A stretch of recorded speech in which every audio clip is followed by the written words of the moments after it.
Bonjour, mesdames et messieurs, bonjour. J'ai le plaisir de vous accueillir dans le cadre du Centre d'excellence sur l'autisme et les troubles neurodéveloppementaux pour participer à ce webinaire sur la thématique de la recherche participative dans le champ de l'autisme et des troubles du neurodéveloppement. Nous avons le plaisir aujourd'hui d'accueillir des intervenants qui sont des chercheurs ou des usagers, des représentants d'usagers, avec lesquels nous allons partager des connaissances et des points de vue sur cette thématique importante, mais encore peu connue, relative à la recherche participative. Je vais tout d'abord accueillir le professeur Houllier, François Houllier, qui est auteur du rapport Les sciences participatives en France, état des lieux, bonnes pratiques et recommandations, qui a été publié en 2016 et qui a été commandé par les ministres chargés de l'éducation nationale, de l'enseignement supérieur et de la recherche. Dans ce rapport, il a formulé un certain nombre de recommandations et de propositions, à la suite desquelles il y a une charte nationale qui a été élaborée puis signée en mars 2017. Comme vous le voyez sur le fond d'écran, vous voyez que le professeur Houllier appartient à l'IFREMER, dont il est le président directeur général. Je souligne aussi qu'il est chercheur, ancien élève de l'école polytechnique, et qu'il a été un temps président de l'université Sorbonne Paris-Cité. Donc il va intervenir durant une quinzaine de minutes, suivi de 5 minutes de questions-réponses. Pour précision, ces questions-réponses seront recueillies sur le mode conversation. Vous avez la possibilité de poser des questions au professeur Houllier, et ces questions, je les lui soumettrai de façon à ce qu'il puisse vous répondre et échanger avec vous. Professeur Houllier, je vous passe la parole et merci encore une fois d'avoir accepté cette invitation malgré votre emploi du temps que je sais très chargé. On vous écoute avec grand intérêt. Bonjour, j'ai partagé l'écran. Merci pour l'introduction. Comme je pense que tout le monde l'aura compris, alors attendez, il faut que je mette ça correctement. Comme tout le monde l'aura compris, je ne suis pas un spécialiste de l'autisme ou des problèmes de neurodéveloppement. Est-ce que ça marche? Voilà. Mais j'ai bien volontiers répondu à votre invitation parce que j'ai mené effectivement ce travail sur les sciences participatives et puis qu'à l'occasion de ce travail, je me suis rendu compte que c'était un sujet ou une forme de recherche qui pouvait concerner un très très grand nombre de disciplines, notamment dans le champ de la santé au sens le plus large. Donc, ce que vous m'avez proposé de faire, c'est que je vous dise un mot sur la définition des sciences participatives, les origines et puis les perspectives. C'est une manière de réintroduire le rapport qui a donc été fait en 2016 et dont je tiens à dire que, bon, évidemment, j'en suis le principal auteur, mais qu'il y a notamment un rapporteur qui travaille avec moi, qui s'appelle Jean-Baptiste Méry-Lougoudard, et puis que ce travail, on l'avait fait de manière lui-même assez participative, puisque d'une manière ou d'une autre, on a dû associer, je crois, une cinquantaine ou une centaine de personnes à un moment ou à un autre dans la préparation de ce rapport, puis on avait fait une enquête. Je voudrais commencer par, avant de parler de définition, de revenir un petit peu sur quelques éléments de contexte. Pour redire que les sciences participatives, c'est une approche qui est à la fois ancienne, on peut remonter aux époques des grands naturalistes 17e, 18e, 19e siècle, mais c'est une approche qui est en forte croissance depuis 2000. Bon, là, c'est illustré par un graphique qui montre le nombre de publications qui font référence explicitement à la participation de citoyens aux activités de recherche. C'est une approche qui est fortement soutenue aujourd'hui par la révolution numérique. Je ne suis pas complètement certain que ce soit quelque chose d'essentiel dans votre cas, quoique le numérique a l'avantage qu'il permet de mettre en relation des gens qui sont distants ces gens peuvent être aussi bien donc des chercheurs que des citoyens et de créer des forums, des réseaux et c'est un des éléments qui est essentiel au développement des sciences participatives. Et puis elles sont aussi soutenues par les politiques publiques de recherche et d'innovation qui mettent de plus en plus l'accent sur l'ouverture de la science et sur les interactions avec la société. Donc on trouve différentes manières de tracer cette évolution. Alors elles sont à l'agenda, j'ai pris ici une illustration qui permet d'évoquer un certain nombre de thèmes et je crois qu'il y a quelqu'un qui interviendra tout à l'heure qui est de Meurthe-et-Moselle, si j'ai bien compris. Voilà, il y a par exemple un dispositif qui s'appelle Tous chercheurs, un réseau qui est construit autour de 5 laboratoires. Et dans les 5 laboratoires, ce qui est intéressant de voir, c'est que la tête de réseau est sur la biologie et la santé à Marseille, mais qu'ils ont aussi monté un laboratoire, tous chercheurs, donc qui associe aussi bien des lycéens ou des citoyens adultes à des activités de recherche. Il y en a aussi sur les mathématiques, sur les énergies renouvelables. Et puis moi, je l'avais connu sur la partie biologie et microbiologie quand je présidais l'INRA, mais il y a aussi la question de l'eau et de l'environnement. Professeur Ollier, je suis désolée de vous interrompre, mais on ne voit pas votre partage d'écran en fait. On vous voit Ah, vous, très bien, mais pas votre écran. alors, comment? Et là, vous le voyez? Activé. Non. Ah, désolé. Alors, on a vu la première. Vous ne voyez pas du tout. Alors, attendez, Du tout. On vous voit vous. je vais. Ah, c'est parce que je n'ai pas appuyé sur. Voilà. Voilà, oui. Parfait, Excusez-moi. parfait. Ah, Merci donc, beaucoup. je reviens juste, voilà, donc pour supporter ce que je disais tout à l'heure, on peut voir effectivement des évolutions des nombres de publications, des taux de publication faisant référence aux sciences participatives pour les raisons que j'évoquais tout à l'heure. Je voulais illustrer le fait que cette démarche pouvait concerner donc un certain nombre de disciplines, biologie, santé, mathématiques, énergie renouvelable, biologie, microbiologie, eau et environnement. Sur le fond, pourquoi, et pas seulement en termes de contexte, mais pourquoi ce sujet est intéressant? Et moi, j'avais identifié, quand on a fait le rapport, finalement 4 grandes raisons. La première, c'est de satisfaire la curiosité des citoyens. C'est peut-être pas le sujet principal qui vous concerne aujourd'hui. Par contre, le deuxième, je pense qu'il vous concerne très directement, c'est résoudre des problèmes qui concernent les citoyens. Et quand il y avait eu une enquête qui avait été faite par l'Ipsos en 2016, et ça avait fait écho à des choses que vous avez vues dans votre propre enquête sur les sciences participatives ou les recherches participatives, il n'y a finalement pas beaucoup de gens, pas beaucoup de Français qui savent ce que ça recouvre. Mais il y en avait beaucoup qui se déclaraient prêts à participer, et notamment dans 2 grands champs qui étaient la santé et l'environnement. Et donc les gens se sentent concernés et ont envie de participer à l'aventure scientifique parce que ça les concerne et pas seulement par curiosité scientifique. Il y a une troisième ressort, c'est que finalement les citoyens ont des talents, ont des ressources qui sont distribuées de façon très large, et que quand ils se mobilisent pour, par exemple, faire des recueils de données environnementales, on peut acquérir en quantité et en qualité ou en nature des données que la recherche elle-même ne serait pas capable d'obtenir. Et puis, il y a un certain nombre de sujets qui nécessitent par essence une forte implication des citoyens. Donc, des raisons, des motivations qui sont différentes et qui sont à l'œuvre. Alors, il y a un intérêt sur ce sujet qui est confirmé, qui était présent en 2016 et qui s'est confirmé depuis. Je vais maintenant venir après sur la mission elle-même, mais depuis 2016, il y a eu des assises sciences-société qui sont passées à Montpellier. Il y a eu certains ministères, par exemple le ministère de la Culture a lancé un appel à projet sur les sciences participatives dans le domaine de la culture et du patrimoine culturel. Le CNRS s'est saisi du sujet, la Ligue des universités européennes de recherche s'est exprimée. Moi, j'ai eu l'occasion d'interagir avec l'Académie d'agriculture, mais surtout une fois avec l'Académie des sciences et l'Académie de médecine, quand ils avaient organisé en 2017 la 7e rencontre nationale recherche et association de malades. Et donc, j'avais trouvé que l'Académie des sciences organise conjointement avec l'Académie de médecine une session dédiée à ce sujet dans les locaux de l'Académie de sciences. Je pense que c'était un signal qui était très fort. Et ce signal s'est confirmé puisque les académies des sciences du G7 ont écrit un avis quand la France présidait le G7 en 2019 sur ce qu'ils ont appelé la science hors les murs, dans laquelle les sciences participatives étaient présentes.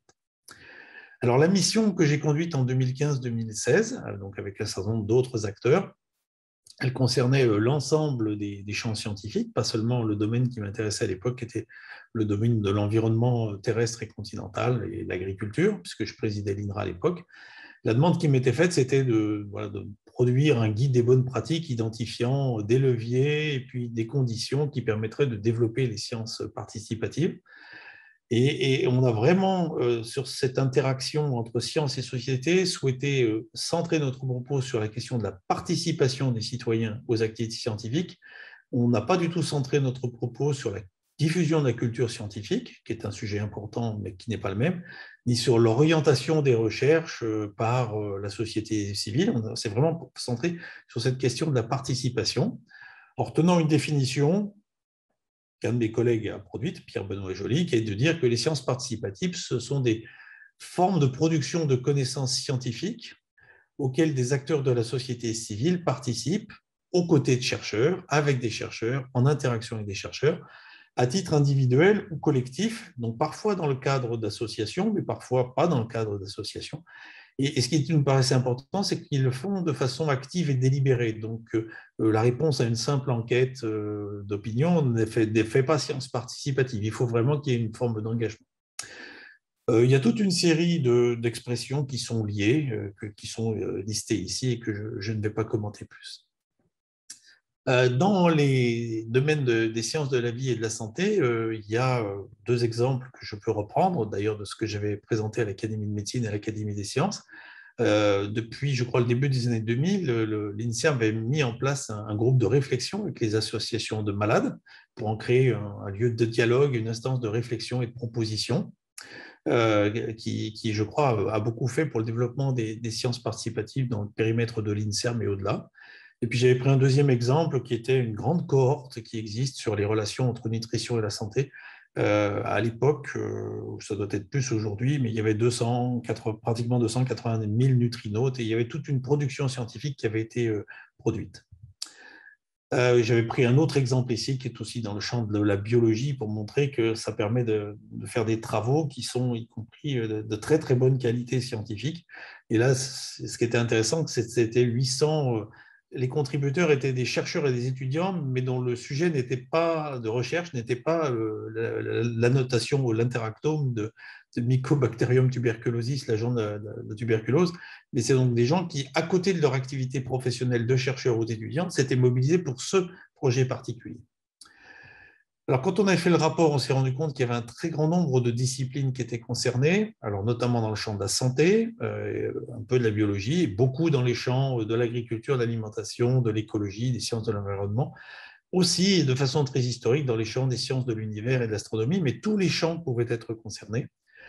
Et puis, et c'est illustré ici, on a fait une sorte d'analyse des productions scientifiques qui faisaient référence aux sciences participatives, avec d'ailleurs, vous le voyez, des variations d'intitulés. Quand on est dans le champ de la santé, qui est représenté par la grosse bulle bleue en haut de la diapositive, c'est d'abord très présent en Amérique du Nord, Canada en premier, États-Unis par ailleurs. Et là-bas, ça s'appelle moins, c'est pas citizen science, mais ou participatory science, c'est community-based research. Donc l'idée de travailler avec des communautés, je l'imagine, de patients et puis des groupes de chercheurs. Donc différentes acceptions selon qu'on est plutôt dans le champ de la santé, plutôt dans le champ des sciences naturelles ou dans le champ de l'écologie. Un point qui est important, c'est que traditionnellement, quand on parle de recherche, on a tendance à penser aux publications, aux productions académiques, aux thèses, aux ouvrages. Mais les sciences participatives ont ceci d'intéressant qu'elles peuvent permettre à des gens d'acquérir des qualifications, y compris des citoyens. Alors, ce n'est pas forcément des formations et des diplômes, mais c'est une manière de monter en compétences, de monter en qualité de connaissances. Ça génère des grands corpus de données qui peuvent être réutilisés dans la durée. Et je connais des domaines, par exemple dans le champ de la botanique, où ça a permis de générer des millions de photos qui ensuite servent à identifier des plantes. Donc, ce n'est pas le sujet aujourd'hui, mais voilà, des grands corpus de données. Et puis, ça génère aussi des outils qui sont mobilisables en réponse à des problèmes ou à des besoins qui sont exprimés par les citoyens engagés eux-mêmes. Donc, des campagnes de communication, des scénarios de gestion, des protocoles, j'imagine, des manières des traitements ou des manières d'appréhender, par exemple, des maladies particulières. Il y a une très grande diversité de participants et je m'arrêterai ici sur le cas qui vous concerne le plus. C'est-à-dire que d'un côté, il y a évidemment des chercheurs, ceux qui sont représentés à gauche. Vous avez des amateurs et des passionnés qui font ça par pure passion. Vous avez le cas particulier des sciences participatives à l'école. Vous avez les professionnels, par exemple, dans le champ de l'agriculture, les paysans ou les agriculteurs peuvent être mobilisés. Puis vous avez des personnes qui sont directement concernées, je pense notamment au cas des patients, des malades ou des proches des malades, et je pense que c'est vraiment la situation qui vous concerne. Et en fait, selon les participants, au-delà de la partie académique ou scientifique, des chercheurs, les questions qui sont posées, par exemple en termes de méthodologie, de risque ou de déontologie, ne sont pas tout à fait les mêmes. Dans le rapport, on avait voulu montrer qu'il y avait des beaux succès. Alors, je n'ai pas voulu les lister ici, mais il y a des choses qui n'ont pu être faites que parce que c'était participatif, avec y compris des résultats scientifiques de grande qualité. J'imagine d'ailleurs que dans le domaine qui vous concerne, cette participation, elle me semble être pas nécessaire sur tous les sujets, mais effectivement être porteuse potentiellement de résultats intéressants. Il y avait quand même des risques de nature différente. Alors, on a pointé des risques méthodologiques sur la qualité des données, sur la complétude des plans expérimentaux, des risques déontologiques et éthiques sur lesquels je reviendrai dans un instant, mais donc des risques du côté plutôt de la préservation, de la rigueur et puis de l'autonomie des chercheurs, mais aussi des risques qui portent sur le respect mutuel des deux parties prenantes, les citoyens d'un côté et puis de l'autre côté les chercheurs. Des questions aussi relatives au respect de la vie privée. Et puis, un risque dont je ne pense pas qu'il vous affecte dans votre groupe, mais qui peut exister dans d'autres domaines, et ça avait été souligné par des numériciens qui avaient dit qu'il y avait le risque socio-économique de faire un recours à un travail distribué, faiblement rémunéré, sans contrat ni assurance sociale, qui puisse conduire à des formes d'exploitation difficilement admissibles, avec cette idée qu'on allait mobiliser des citoyens pour produire des données, pour pallier l'absence de chercheurs ou de techniciens. Et ça, évidemment, c'est socialement, économiquement peu acceptable et éthiquement aussi. Moi, je vois deux enjeux particuliers qu'on avait repérés dans le cadre du rapport et je pense que c'est quelque chose auquel vous pouvez être confronté, vous devez être confronté. C'est comment maintenir la collaboration entre chercheurs et citoyens dans la durée, c'est comment créer une boucle d'interaction qui fasse que le rapprochement initial qui est en général souhaité par les uns et par les autres se maintienne. Et donc ça nécessite que finalement les citoyens, les patients, les familles qui sont engagés voient bien les résultats, qu'on les leur communique régulièrement. Et puis ça nécessite aussi un peu d'une attention des chercheurs pour celles et ceux avec des citoyens avec qui ils travaillent. Puis ça nécessite en retour un respect de la part des citoyens vis-à-vis des chercheurs. Donc c'est quand même un engagement dans la durée. Et puis, je crois qu'il y a un autre enjeu qui est de dépasser la simple production participative de données. Il faut pouvoir associer les citoyens, les patients, les consommateurs, selon les sujets, à la construction des questions de recherche et au partage des résultats. Pour m'approcher de la fin, des questions classiques, alors des questions éthiques et déontologiques se posent. Bon, il y a des questions assez classiques d'intégrité scientifique. Bon, elles se posent en sciences participatives ou en recherche participative, comme dans d'autres domaines, avec un point quand même particulier. Deux points particuliers, la gestion et le partage des données, qui posent des questions assez spécifiques, et on peut imaginer qu'il soit utile d'avoir une gestion assez ouverte des données, en tout cas dans le périmètre du groupe ou de la communauté formée par les chercheurs et les citoyens engagés. Et puis il y a la question de la reconnaissance des contributions des uns et des autres, et qu'on n'oublie pas tout au long du processus, depuis la conception jusqu'aux publications, jusqu'à leur valorisation, de signaler que différents types d'acteurs ont participé. En tout cas, j'ai eu des exemples en sciences humaines et sociales avec une association qui s'occupait de la pauvreté, c'était ATD Quart Monde, du fait que quand les chercheurs ne respectent pas les ONG ou les associations avec lesquelles ils travaillent, finalement, c'est démoralisant et c'est pas correct, quoi. Après, il y a des questions qui sont propres aux différents champs de recherche. Je pense que dans le domaine de la santé, il y a des sujets qui touchent au respect de la vie privée. Je ne suis pas un spécialiste du tout de la santé, vous l'avez bien compris. Mais voilà, donc il faut quand même faire un petit peu attention, notamment quand il y a des données qui se promènent. Et puis, il y a des questions qui sont particulières, qui sont relatives à la participation elle-même, qui sont liées au fait que les acteurs sont divers et qu'ils sont différents les uns des autres. Il y a une véritable altérité. Et donc, ils n'ont pas les mêmes motivations, ils n'ont pas les mêmes profils, il faut pouvoir respecter cette altérité. Et puis, il y a des questions aussi liées à l'organisation sociale de la recherche que j'évoquais tout à l'heure quand je parlais du risque d'instrumentalisation des citoyens par des chercheurs qui seraient, non pas malfaisants, mais enfin qui ne porteraient pas l'attention nécessaire à ce respect.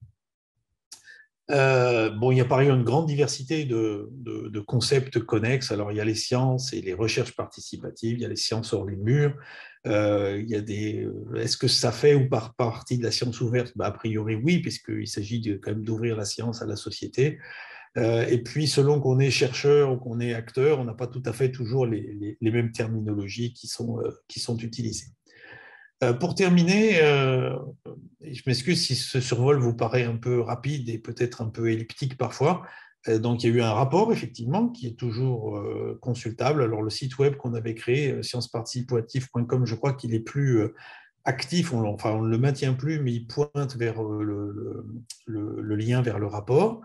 Il y a eu effectivement une charte qui a été signée en mars 2017, où il y avait à la fois des organismes de recherche, des universités, des ministères, le ministère de la Recherche, mais aussi le ministère de la Culture, et puis toute une série d'associations qui étaient présentes. Et puis de façon intéressante, je vois qu'en 2021, au printemps dernier, en février dernier, l'Agence nationale de recherche a lancé un appel à manifestation d'intérêt science avec et pour la société. Et je crois que l'ANR va maintenant s'engager tous les ans à financer des projets dans le domaine des recherches participatives. C'est une obligation contractuelle qui a été établie entre l'ANR et le ministère de la Recherche. Voilà ce que je voulais dire de façon peut-être trop synthétique, trop en survol, mais voilà, je pense que ça correspondait pour partie, en tout cas je l'espère, à la commande que vous m'aviez passée et que je suis heureux d'avoir pu porter. Merci beaucoup. Merci, vous avez parfaitement répondu à la commande et vous avez parfaitement souligné l'existence de ce signal fort, comme vous l'avez évoqué tout à l'heure, en faveur du développement de la recherche participative, avec, si je comprends bien, avec autour de votre présentation, des enjeux qui sont sociétaux, voire citoyens, et pas uniquement autour de la santé. Toutefois, moi j'avais une question, puisque lors d'une de vos premières diapositives, on a l'impression que l'engagement effectif des acteurs de la recherche dans la recherche participative reste limité. Et donc, dans votre rapport en 2016, vous aviez évoqué un certain nombre de leviers et des recommandations pour favoriser la recherche participative. Est-ce que vous aviez également identifié des freins au développement de cette recherche participative qui, normalement, devrait pourtant devenir une norme dans l'avenir? Je fais référence à l'appel à projet de l'ANR qui va dans ce sens. Merci. Alors, il doit y avoir des biais culturels. Quand on a fait l'analyse par comparaison des différents pays et de leur implication sur ce sujet, j'ai coupé mon partage d'écran, on avait bien vu que, par exemple, le Canada avait une proportion d'articles, de production scientifique beaucoup plus grande que la France dans ce domaine-là, les pays anglo-saxons de manière générale. Donc, il y a sans doute derrière des biais culturels, des biais historiques, des biais d'organisation. Il y a des biais disciplinaires dans le domaine en France, c'est quand même plutôt dans le domaine. Enfin, il y a eu un gros effort sur la santé, ce que j'évoquais tout à l'heure avec le GRAM, du côté de l'INSERM, mais souvent, quand on en parle, c'était dans le domaine de l'environnement et de l'écologie. Donc, alors qu'au Canada, la question de la santé, les questions de sciences humaines et sociales sont beaucoup plus présentes. Voilà, donc je pense qu'il y a des biais dont je ne peux pas, que j'aurais de la peine à qualifier. Pour l'anecdote, j'ai eu l'occasion de parler de sciences participatives une fois à Shenzhen en Chine. Là, c'était intéressant comme exercice, mais la traduction de sciences citoyennes, par exemple, voilà, ça posait des problèmes parfois politiques presque, hein, alors que sur le fond, ils étaient intéressés par la chose, mais l'expression elle-même posait question pour des raisons évidentes. Donc je pense qu'il y a des biais de ce type-là. Il y a dans les freins, objectivement, il y a le fait de maintenir la boucle vertueuse que j'évoquais tout à l'heure entre mettons dans votre cas, les patients, les familles et puis les chercheurs. Ce sont quand même des programmes au long cours, le plus souvent, avec de l'acquisition de données longues. On ne voit les premiers résultats qu'au bout de un certain temps, quelques années, et il y a parfois une baisse de motivation avec des citoyens qui se sont engagés parce qu'ils avaient très envie, ça les concernait, puis ils ne voient pas les résultats arriver. Parfois des chercheurs qui changent de sujet en cours de route. ça peut arriver. Ouais. Et puis, et donc, maintenir cette amitié, enfin, cette collaboration, ça, c'est un vrai frein. Et puis, il n'y avait pas, mais ça, vous l'avez évoqué, il y avait peu d'instruments. Donc, maintenant, par exemple, le fait que ce soit reconnu par l'ANR est un signal pour la communauté scientifique. Ça veut dire, oui, cette activité est respectable. Oui, cette activité est évaluable. Oui, cette activité est finançable. Et je pense que ce signal, il est adressé aussi bien aux associations, dans quelques domaines que ce soit, que d'ailleurs aux chercheurs. Alors après, ce n'est pas des très grosses sommes qui vont être mobilisées, mais ce signal-là, moi, nous, on osait à peine en 2016 espérer que ça se fasse. Voilà. Donc, en 5 ans, finalement, oui, ça va pas mal évoluer. Merci. Je vous pose une dernière question. Qui est dans votre discussion. Selon vous, quelle est la priorité d'action lorsqu'on débute une recherche pour que celle-ci ait un caractère participatif? Et il y a écrit mode d'emploi, point d'interrogation. Alors, je ne sais pas vous le dire dans votre domaine, mais ce que j'ai vu, par exemple, dans le domaine de l'environnement, bon, il y a un établissement en France qui est très fort dans le domaine des recherches participatives, qui est le Muséum national d'histoire naturelle, qui est grand naturaliste. Et donc, ils ont eu même des projets, des investissements d'avenir sur ce sujet. Donc, ils ont eu plusieurs millions d'euros pour développer toute une série d'activités. Et dans ce domaine naturaliste, il y a eu beaucoup d'efforts qui ont été faits pour... alors, deux choses. D'un côté, c'est, pardon, excusez-moi, partager bien les questions de recherche au départ et donc avoir un temps d'échange, ne pas se jeter dans le recueil de données qui peut être une tendance naturelle des deux côtés d'ailleurs. Se dire, je vais contribuer, je vais recueillir des données, je vais travailler, et puis de l'autre côté, ils vont me fournir des données, c'est super. Voilà. Donc prendre le temps de bien construire la question de recherche, qu'elle soit partagée. On peut imaginer qu'elle vienne plutôt des chercheurs que des citoyens, quoique. Et puis, parce que par exemple, les gens du GRAM nous ont très clairement dit qu'ils ne regardaient plus les questions de recherche en santé de la même manière à partir du moment où ils ont travaillé avec des citoyens. Voilà, donc ça, c'est le premier sujet. Et puis, la deuxième chose, c'est après quand même aboutir à des formes de protocoles qui soient...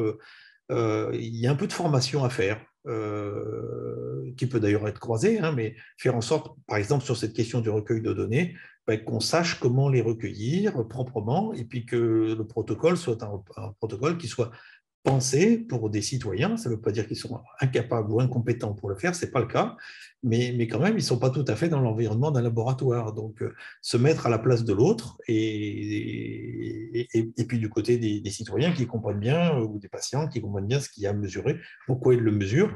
Voilà, moi j'aurais envie de dire c'est ça qui est essentiel au départ, c'est comprendre ce qu'on fait et puis après comprendre comment on va le faire. Voilà. Merci beaucoup pour votre exposé, pour avoir répondu à ces questions. Je précise que vous allez nous quitter et donc j'excuse votre absence à la suite des débats. Je vous remercie beaucoup d'avoir accepté notre invitation et on espère pouvoir vous retrouver autour de cette thématique ou d'une autre d'ailleurs prochainement. Merci encore. Merci à vous. S'il y avait des questions ou des messages postérieurs, je suis preneur par mail, enfin voilà, y compris pour voilà. Merci beaucoup. Merci. Merci à À très vous. bientôt. Au Donc, revoir. je passe sans attendre la parole à Aline Tournier. Aline Tournier est chef de projet du Centre d'excellence sur l'autisme et les troubles neurodéveloppementaux au CHU à l'Université de Montpellier. Et dans le cadre de ce webinaire, nous avons effectué une enquête avec nos partenaires, nos usagers d'une certaine manière du Centre d'excellence sur la recherche participative. Et donc, Aline va nous présenter ses résultats. Merci d'avance. Bonjour à tous. Donc voilà, donc pour les résultats de l'enquête qui était menée par le CEAND, alors déjà quelques petites informations. C'est une enquête qui a été réalisée auprès des équipes scientifiques donc du Centre d'excellence, donc les équipes de recherche fondamentale et équipes de recherche clinique, ainsi que les associations de familles qui sont partenaires du CEAND. Et donc le questionnaire était disponible en ligne du 15 juillet au 15 septembre. Au niveau du profil des répondants à l'enquête, alors c'est pas du tout fait exprès, mais c'est très bien, on a un parfait équilibre entre les réponses des équipes de recherche et des familles ou représentants de personnes avec troubles du spectre de l'autisme ou de CND. Et voilà. Et donc, pour entrer dans le vif du sujet, par rapport à la toute première question qui visait justement à voir si tant les chercheurs que les familles avaient une vision, assez précise de ce qu'est la recherche participative. Donc, en fait, on a proposé différentes réponses possibles, à savoir donc une recherche menée par des équipes issues de laboratoires différents, une participation des personnes concernées aux différentes étapes du processus de recherche, de la formulation des questions à la diffusion des résultats, une recherche basée sur une enquête menée auprès du grand public ou je ne sais pas. Et donc, on voit qu'au niveau, donc là, c'est uniquement les réponses des familles. Et donc, on voit qu'on a 57% des réponses qui étaient donc sur la bonne réponse, entre guillemets, sur la participation des personnes concernées aux différentes étapes, et le reste des répondants qui ne pouvaient pas apporter de réponse.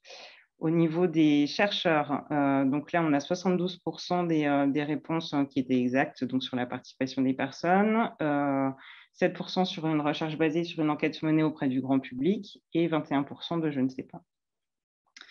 Par rapport au fait d'avoir pris part à une recherche participative, donc là, sur ce schéma, on voit les réponses à la fois des familles et des chercheurs, donc on voit que c'est encore quelque chose qui n'est pas très présent dans la recherche. Enfin, voilà, il y a beaucoup de personnes qui n'ont jamais participé ou qui ont un doute, qui ne savent pas si c'était vraiment une recherche participative ou non. Donc, avez-vous l'intention de le faire à l'avenir? Donc, ça, c'est une question qui était uniquement posée aux équipes de recherche. Donc, on voit que les réponses positives sont de 56% et négatives de 44%, ce qui est quand même relativement important. Et donc, c'est justement les questions qui viennent après sur les freins et les leviers qui permettent de comprendre pourquoi ce pourcentage négatif est encore très élevé. Donc, par rapport aux freins, on avait listé différentes réponses possibles, donc, à savoir donc, les risques méthodologiques, les risques déontologiques, les risques éthiques, la nécessité d'adapter la gouvernance du projet, les moyens techniques, financiers et réglementaires, les divergences entre les attentes des chercheurs et des autres participants, ou encore je ne sais pas ou autre. Et donc, au niveau des réponses des familles, on voit que du coup, la réponse la plus apportée, on va dire, était la nécessité d'adapter la gouvernance du projet, les moyens techniques, financiers et réglementaires. Et à un second niveau, du coup, les divergences entre les attentes des chercheurs et des autres participants, les risques méthodologiques et les risques éthiques. Donc ça, c'est pour les réponses des familles. Et pour les réponses des chercheurs et cliniciens, donc on voit que les risques méthodologiques ne sont pas du tout évoqués. En revanche, la question de la divergence entre les attentes des chercheurs et des autres participants est très importante. Et à un second niveau, la nécessité d'adapter la gouvernance du projet, les moyens techniques, financiers et réglementaires. Donc, pour aller un petit peu plus loin et voir quels peuvent être les leviers en fait, pour favoriser la recherche participative, encore une fois, on avait proposé une liste avec différentes suggestions en demandant aux participants de sélectionner du coup les 3 principaux points qui semblaient importants à leurs yeux. Donc, je ne vais pas vous les lister là. Il y a la prise en compte des besoins, la mobilisation des communautés, etc. Mais je vais faire un focus sur les réponses justement des familles. Donc là, on voit que du coup, les réponses principales qui ont été apportées correspondent du coup au fait de former les participants avec pédagogie et de reconnaître cette formation si c'est possible, de communiquer les résultats aux participants pour valoriser l'impact de l'action, le fait d'accepter la diversité des connaissances, et donc, ensuite, à un second niveau, le fait de s'assurer que la connaissance produite soit bien accessible pour les communautés et la mobilisation, du coup, des communautés, donc les associations de parents, etc. Du point de vue, du côté des chercheurs et cliniciens, c'est vraiment la prise en compte des besoins complémentaires des 2 groupes qui apparaît en premier, et c'est tout à fait logique par rapport aux freins qui étaient soulevés justement par cette communauté. Et donc, à un second niveau, donc on retrouve effectivement la communication des résultats aux participants, et puis donc la définition d'une méthodologie ad hoc, le fait d'accepter la diversité des connaissances et la mobilisation des communautés. Donc voilà pour les résultats de cette étude qui était menée auprès des membres du Centre d'excellence. Merci beaucoup, Aline, pour cette présentation de ces résultats que je trouve très intéressants. Ce que je propose à Sophie Biette et Natacha Été, c'est peut-être qu'on puisse utiliser ces résultats dans notre temps de discussion qui va suivre et de ne pas perdre de temps pour vous passer, avant de vous passer la parole. Donc, je vais vous présenter l'une et l'autre. Et vraiment, j'ai le plaisir de vous accueillir et je tiens à dire tout le respect que la communauté des chercheurs vous doit pour avoir participé depuis des années à des travaux qui ont été très importants pour leurs répercussions dans le domaine de la recherche, mais aussi au plan des répercussions sociétales. Donc, Sophie Biette est présidente de la DAPI Loire-Atlantique. Je la laisserai, si elle le souhaite, donner d'autres éléments de présentation. Et Natacha Été est membre de l'association Paris et je la laisserai également laisser d'autres aspects de sa propre présentation. Donc, je vous remercie à toutes deux de participer à ce temps de discussion sur la participation des usagers et des familles à la recherche dans le champ de l'autisme et des troubles du neurodéveloppement. Merci à vous. Nous avons choisi d'intervenir en duo, voilà, par petits morceaux. Alors, en fait, l'intervention du professeur Houllier ne fait que bien argumenter en fait ce qu'on avait envie de partager et on ne s'était pas rencontrés avant. Et donc, très clairement, je retiens vraiment la définition qu'il a donnée, qui aujourd'hui est présente sur le site de l'INSERM. C'est la question vraiment de la participation, donc on va parvenir sur le sujet de la production de connaissances scientifiques, mais c'est vraiment de façon active et délibérée qui nous intéresse là. Alors, moi, je reste persuadée en tant que parent, parce que là, j'interviens en tant que parent.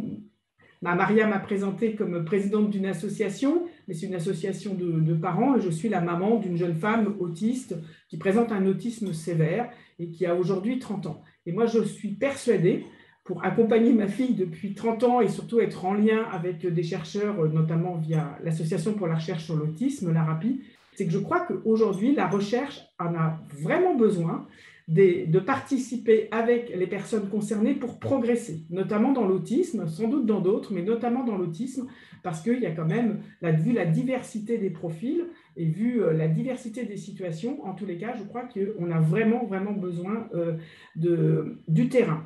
Alors, si c'est une nouvelle approche pour les chercheurs, comme on l'a entendu avec l'enquête, c'est aussi un véritable enjeu pour les personnes concernées, parce que voilà, les personnes concernées, elles ont différents profils et je pense que les chercheurs doivent s'y intéresser. Elles peuvent être parfois regroupées au sein d'associations représentatives.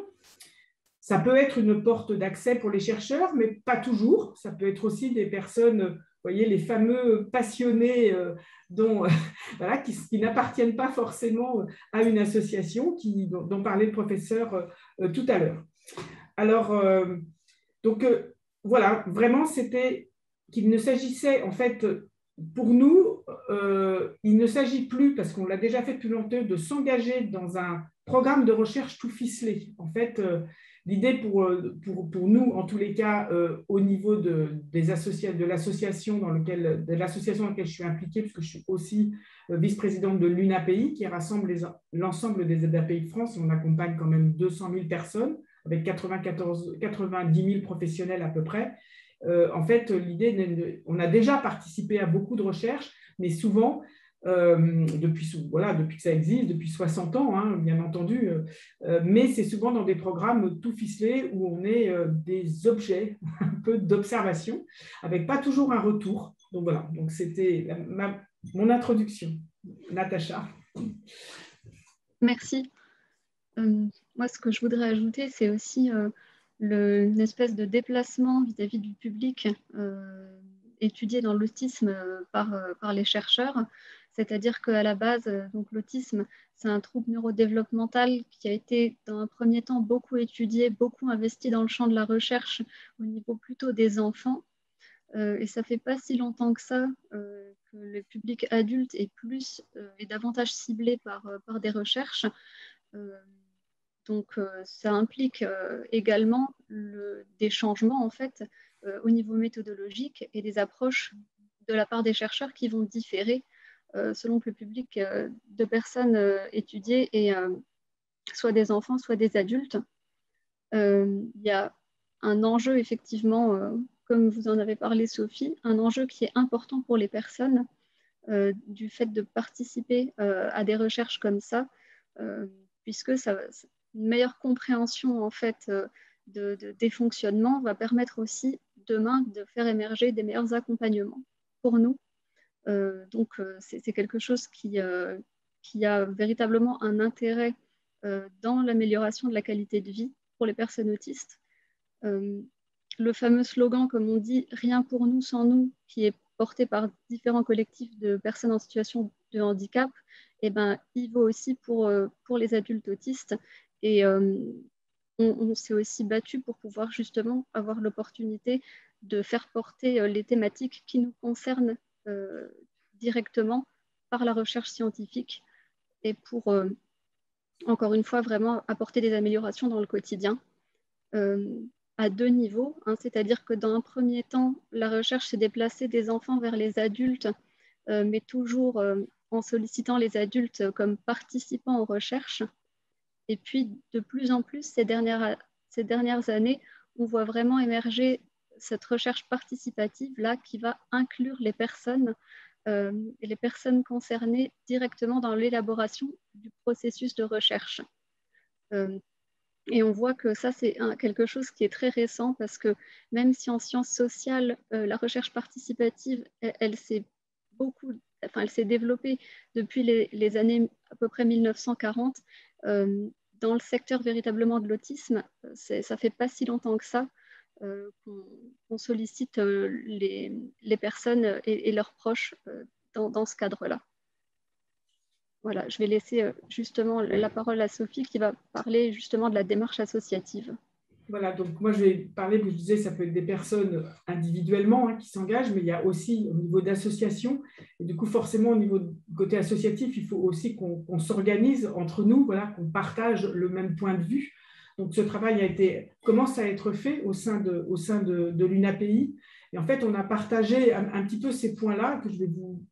Enfin, ce n'est pas une liste très longue, mais voilà, c'est que quelque part, c'est qu'on doit s'assurer, alors sauf exception validée, que le projet de recherche est bien porté aussi par une équipe universitaire derrière, parce qu'on peut être manipulé, et donc de vérifier l'absence de conflit d'intérêts, notamment financiers entre chercheurs et entreprises impliquées, par exemple dans le développement d'outils résultant de la recherche. C'est-à-dire, ça ne veut pas dire qu'on ne doit pas participer à la recherche autour d'outils qui après vont être vendus, on sait bien, il faut bien que les gens, mais en tous les cas qu'on soit bien clair par rapport à ça.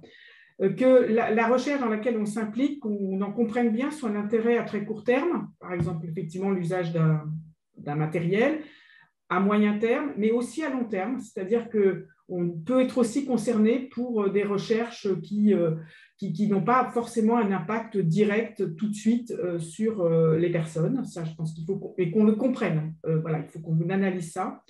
Et puis qu'on puisse vérifier aussi la possibilité réelle de participation des personnes impliquées au projet. Et pour nous, les personnes qui peuvent être impliquées, c'est bien sûr les personnes elles-mêmes, leurs familles, et les professionnels qui les accompagnent au quotidien. En fait, quelque part, il y a cette triple expertise. Et vérifier aussi, alors dans l'autisme, on l'a pas mal remarqué, parce que comme le spectre est très large, à veiller à ce que les recherches ne se limitent pas systématiquement à la participation et à l'implication de personnes, alors je les ai appelées aux profils les plus fonctionnels, et que nous puissions du coup apporter notre expertise et notre soutien aux équipes pour pouvoir inclure des personnes au profil avec des handicaps beaucoup plus sévères. Et donc en fait, c'est la participation de la personne, mais accompagnée par ses proches et les professionnels du quotidien qui vont pouvoir lui permettre de participer. Voilà, Natacha. Merci. Je prends la suite. Effectivement, c'est effectivement très, très important, vu l'amplitude du spectre de l'autisme, que toutes les personnes puissent être impliquées dans la recherche, quel que soit leur niveau de fonctionnement.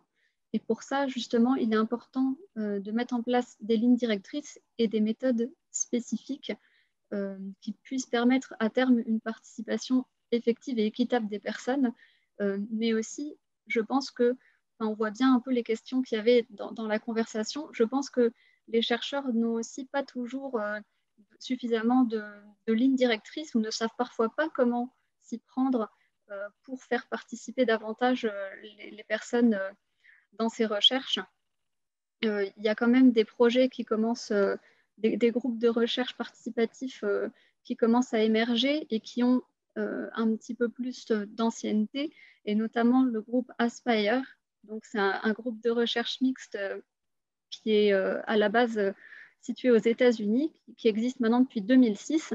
Et donc, ce groupe de recherche-là mélange à la fois évidemment des chercheurs universitaires, des membres de familles de personnes autistes, des personnes autistes elles-mêmes, des professionnels de ce qu'on appelle en France le secteur médico-social et des professionnels du secteur de la santé. Et donc, ce groupe de recherche-là a établi en quelque sorte des lignes directrices pour permettre justement une participation équitable de l'ensemble de ces acteurs. Et donc, les personnes autistes elles-mêmes peuvent y occuper un rôle prépondérant, notamment en occupant des fonctions de recherche qui sont importantes, ou en participant à la rédaction d'articles scientifiques aux côtés des chercheurs. Alors que c'est des tâches, les tâches plutôt qui consistent à écrire ces articles ou à mener les recherches sont plutôt traditionnellement échues directement aux chercheurs. Donc, c'est vraiment intéressant de voir la manière dont ce groupe s'est construit et fonctionne. Et du coup, cette expérience-là a permis d'établir en quelque sorte un mode d'emploi, justement, de la recherche participative, aussi bien pour les personnes autistes et leurs familles en tant que participants, mais aussi en tant que chercheurs à part entière. Du coup, je passe la parole à Sophie pour la suite de l'intervention. Oui, toujours dans cette partie, pour rentrer dans cette question un petit peu pratico-pratique, en fait, l'idée, et qui a été bien relevée par le professeur Houllier, oui, c'est ça, Houllier, c'est ça. Donc, par le professeur Houllier, c'est qu'en fait, il faut participer à la définition de la question posée. Et en fait, on est souvent sollicité une fois que la question est déjà posée. Et si on commence à poser d'autres questions, voilà, donc vraiment, alors ça veut dire que, alors c'est quoi participer à la question posée? C'est les hypothèses qu'on pose, bien sûr, de savoir s'il faut des groupes contrôle ou pas. Enfin, par exemple, comment vont être évalués les résultats? Enfin, se poser toutes ces questions-là. Se poser aussi les questions de bénéfices-risques directs ou indirects pour les personnes à y participer. C'est-à-dire que quand on y rentre, de savoir qu'on peut avoir, qu'on puisse un petit peu en parler. De travailler aussi ensemble sur les modes d'investigation, c'est-à-dire notamment prévoir les adaptations nécessaires qui vont être nécessaires pour que les personnes puissent y participer. Alors, on sait que voilà, il y a des outils de communication qui peuvent être utilisés pour accueillir un public peut-être plus large, notamment les modes de communication alternatifs et augmentés, le facile à lire et à comprendre, et puis aussi d'analyser le besoin de soutien professionnel nécessaire. Donc, une fois qu'on a fait tout ça, comme disait tout à l'heure, c'est pour ça que je rebondis à chaque fois sur l'intervention du professeur Houllier, mais c'est qu'aujourd'hui, si on veut vraiment y participer de cette façon-là, il est indispensable qu'au sein du budget de la recherche, un budget soit consacré spécialement avec une ligne. Parce que même si on considère que les personnes ne sont pas forcément payées directement, voilà, mais mine de rien, diffuser un projet de recherche auprès des participants directs, tout ça, c'est un coût. Le suivi d'un projet de recherche, il faut bien qu'il y ait un moment donné pour soit l'association ou les personnes elles-mêmes puissent être accompagnées par un coordinateur qui accompagne. La mise en œuvre du projet de recherche lui-même, éventuellement les temps d'implication des professionnels de l'accompagnement qui vont être pris sur les ressources par exemple, de l'association participante, qui doivent être évaluées. Donc, l'accompagnement des personnes autistes elles-mêmes, la réalisation des supports de communication adaptés, tout ça. Après, bien sûr, le défraiement des éventuels frais de déplacement, mais pas que. éventuellement de formation, de participation à des colloques, voilà, tout ça peut avoir un coût. Et puis après, au niveau de la diffusion des résultats, y compris en mode adapté, donc traduction facile à lire et à comprendre, en images, pourquoi pas. Enfin, donc, enfin, en tous les cas, de prendre en compte que tout ça, au final, ça peut avoir un coût.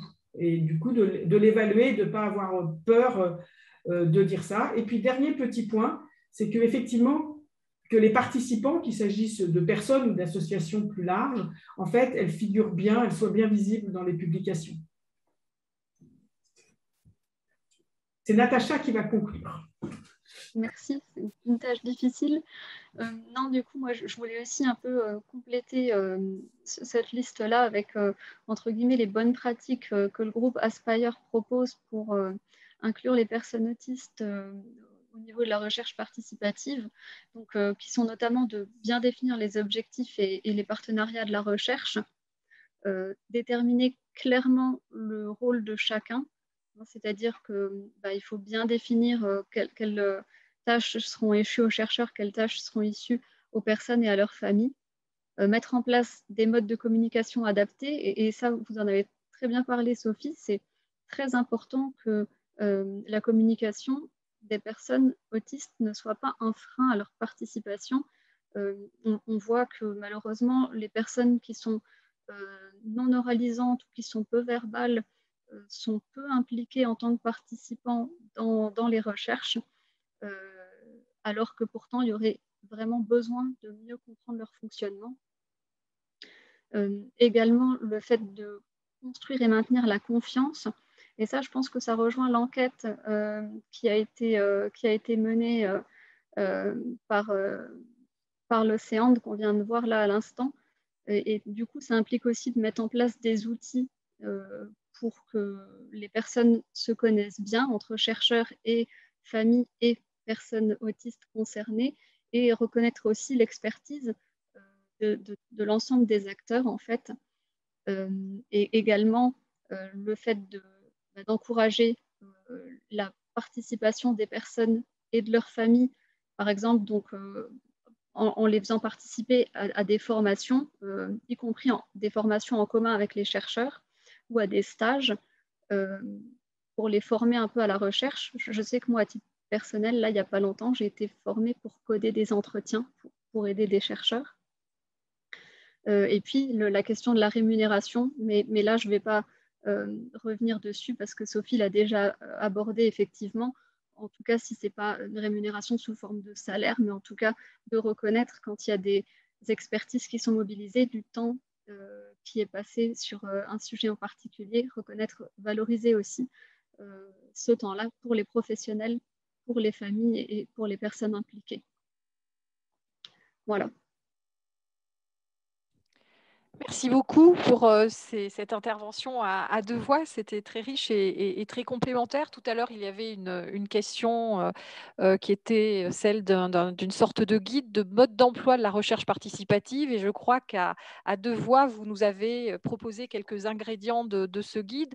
J'ai retenu dans ce que disait Sophie Biette tout à l'heure qu'il était important qu'il y ait une réflexion partagée entre usagers et enfin, bénéficiaires de la recherche et chercheurs sur le protocole en amont de la proposition de ce protocole, et pas que les usagers se retrouvent finalement devant un protocole déjà bouclé qui aura beaucoup de difficultés à bouger. Je retiens aussi qu'il y a une grande importance à solliciter la participation d'usagers à qui peut-être on donne moins la parole, et c'est toute la question des personnes qui sont en situation de handicap important et pour lesquelles il y a des efforts à faire pour communiquer avec elles et puis leur permettre d'exprimer leur point de vue. Et puis, il y a aussi cette question très importante qui vient d'être évoquée par toutes les deux, qui est celle qui va au-delà du budget, même si le budget compte, et on a eu l'occasion d'en discuter avec Sophie Viette il y a quelques semaines. Donc là, le budget qui doit être pensé peut-être dans les appels à projets, puisqu'il était évoqué tout tout à l'heure l'appel à projet de l'ANR, qui est un appel à projet ciblé, mais peut-être de façon plus générale pour tous les appels à projets, peut-être utiliser ce levier d'un financement pour la participation des usagers dans les recherches, bien entendu, qui le nécessitent. Et donc, c'est important de peut-être développer une culture, enfin des bonnes habitudes, des bonnes pratiques autour de cela. Et également, dans ce que vient de dire Natacha Été sur la promotion, le développement d'espaces de partage de connaissances, mais aussi d'espaces de partage, un espace de reconnaissance mutuelle où on apprend à mieux se connaître, à utiliser un langage commun, à aller dans la même direction. Et puis, il y a un point qui est important, qui serait intéressant à soumettre à la communauté scientifique élargie, qui est celui des publications. Bien au-delà des remerciements, hein, mais vraiment d'être un des co-auteurs parmi ceux qui ont contribué à la recherche. Et je crois que là, vous nous avez proposé des éléments très, très intéressants pour répondre finalement à la toute première question qui était soumise au professeur Houllier. On lui disait, mais finalement, c'est quoi le mode d'emploi de la recherche participative? Et sur la base des propositions de M. Houllier et puis sur la base de votre expérience, voilà, vous nous avez fait des propositions très importantes que j'ai essayé de résumer. Nous sommes presque à la fin de notre webinaire. Et donc, je vais utiliser les quelques minutes qui restent pour vous remercier. À vous, mais aussi, j'allais dire, derrière vous, toute la communauté des usagers que vous représentez, même s'ils ne font pas partie des mêmes associations. Et je tiens à dire qu'en France, on a cette chance, parce qu'on a dit tout à l'heure, le professeur Houllier disait qu'il y avait peut-être une culture de la science, des sciences participatives plus forte en France. Mais je pense que les usagers vont attirer les chercheurs vers des bonnes pratiques en recherche participative. Donc, j'ai bon espoir que dans l'avenir, on utilise le mode d'emploi que vous nous avez proposé plus correctement qu'on ne le fait aujourd'hui. Voilà. On va vous l'envoyer, notre mode d'emploi. C'est ça. Merci beaucoup. Merci également à Aline Tournier. Merci au professeur François Houllier. Et à très bientôt. Donc, je précise que, parce que la question a été posée, que le replay du webinaire sera diffusé sur la chaîne YouTube du Centre d'excellence sur l'autisme et les troubles neurodéveloppementaux de Montpellier et que nous publierons les résultats de l'enquête sur le site internet du CEAND. Il y a aussi une autre question pratico-pratique qui a été posée qui concerne les attestations de participation à ce webinaire et vous pouvez en faire la demande en écrivant au centre d'excellence sur son adresse, sur sa boîte mail. Il suffit d'aller sur le site internet et vous l'aurez. Voilà, merci aux intervenants et puis merci aux participants de ces webinaires et au plaisir de vous retrouver. Merci beaucoup. Merci à toutes.